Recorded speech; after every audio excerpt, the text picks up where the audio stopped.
The sprawling Montecito mansion was utterly still and silent, save for the furious clicking of Meghan's heels pacing across the marble floors. Her face was flushed bright red, contorted in a chilling rictus of outrage and disbelief as she gripped her iPhone with white knuckles. On the device's screen were a series of shocking photographs Lady Colin Campbell had just released to the world, high-resolution images appearing to expose a staggering truth. Meghan's 2 children with Prince Harry, supposedly the utterly innocent and unblemished Archie and Lilibet, were not who they had been presented as. The pictures seemed to provide indisputable proof that the Sussex kids had been cleverly photoshopped and obscured over the years to conceal their true identities and parentage. Meghan felt her blood boiling hotter with each new forensic image analysis she examined, complete with technologically derived proof that their faces had been digitally altered and falsified in some way. That utter bitch. Meghan bellowed at full throat, her voice echoing with startling ferocity through the cavernous home. She hurled her phone in a heated fury, letting it shatter against the wall as tears of visceral fury and panic began streaming down her face. How could this be happening? How could their meticulously crafted fairy tale of woe and perseverance, so precisely curated and massaged over the years, be blowing up so catastrophically? Just then, Harry rushed in from the other room with a panicked look on his face. "Meg? What's going on? I heard you screaming from downstairs." He immediately noticed his wife's face contorted in abject rage, cheeks streaked with hot tears as she gesticulated wildly at the shattered phone on the floor. Before Harry could open his mouth, Meghan snapped at him with intense hostility. "You need to get your PR team on this now," she thundered through gritted teeth, violently thrusting her finger at the cracked device. She's trying to pull some sort of sick birth theory stunt with our kids' pictures or something.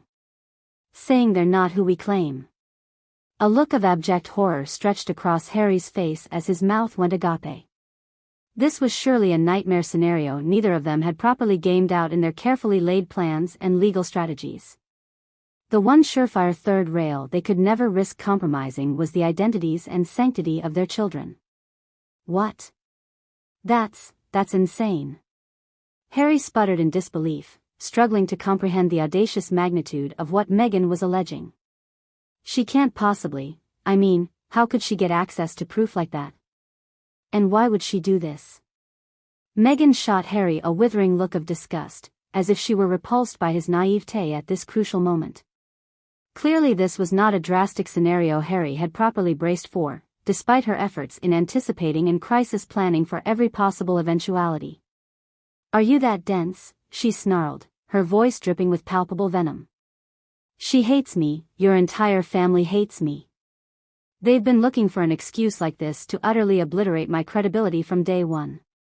The Duchess wheeled around, still pacing frantically as she raked her manicured crimson nails across her scalp in anguished frustration. "Don't you see, Harry?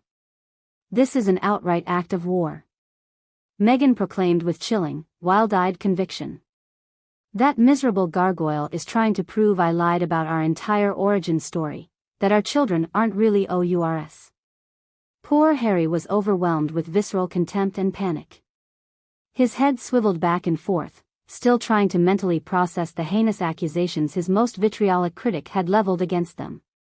Surely no one would go so grossly beyond the pale, so irredeemably outside of societal norms and tabloid mudslinging, would they? It has to be a hoax. Some sort of twisted Photoshop hatchet job to discredit us, right? Harry sputtered, his voice growing more manic as the gravity of this predicament set in. She can't really prove they're not our biological kids, can she? At this, Meghan abruptly halted in her tracks in front of Harry, freezing him with a piercing, emotionless stare. Her wife seemed utterly devoid of any humanity in that crystalline moment, a simmering cauldron of ruthless single-mindedness and self-preservation. "Listen to me very carefully, Harry," Meghan intoned in a frightening baritone seeped with resolute darkness. "We have to strike back against this immediately and forcefully, just like we've discussed. I don't care if there are kerned PDFs, InDesign files, or bloodied horse heads sent to our door next."